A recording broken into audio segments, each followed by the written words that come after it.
মালদায় ঠান্ডা বেশি এটা শুধু আমি কানে শুনেছিলাম, এবার আমি ফিলও করে নিচ্ছি। So hello everyone, welcome back to my mini vlog. মালদাতে এত ঠান্ডা, তার মাঝখানে ফুলগুলো যে এত সুন্দর লাগতেছিল। আমার কাকু বাড়িতে এগুলো জাস্ট ফুলের চাষ করে না ওরা, এটা হচ্ছে বাড়িতেই ওরা লাগায়। তো এত সুন্দর লাগতেছিল ফুলগুলো দেখতে, আর অনেক রকমের ফুল ছিল। আমি তো বেশিরভাগ ঘরেই থাকি, আর এখানটাতে এসে যে সবুজ প্রাকৃতির মাঝখানে যে এত ভালো লাগতেছে, মানে অরিজিনাল অক্সিজেন ডাইরেক্ট আমি কানেক্ট করতে পারছি, আমি ফিল করতে পারতেছি, এখানে আমার এত ভালো লাগতেছিল। অ্যান্ড বিকালবেলা আমরা গিয়েছিলাম একটু গাজলে, আর গাজলে গিয়ে আমাকে হাঁটতে হয় না, এরা আমাকে ধাক্কায় ধাক্কা আগে নিয়ে যাচ্ছে, এখানে এত ভিড়।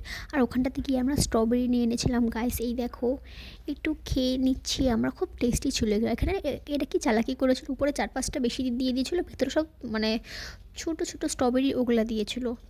Business mind, business mind. তো গাইস এখন আমি আসি তাহলে, আমার ঠান্ডায় আমার হাত পা শুকায় ক্যাংঠা হয়ে গেছে গাইস, আমি এখানে থাকতে পারতেছি না, আমার অনেক কষ্ট হচ্ছে। তোমরা প্লিজ আমার চ্যানেলটিকে সাবস্ক্রাইব করে দিও, লাইক কমেন্ট শেয়ার করে দিও। দেখা হচ্ছে নেক্সট ভিডিওতে, বাই বাই।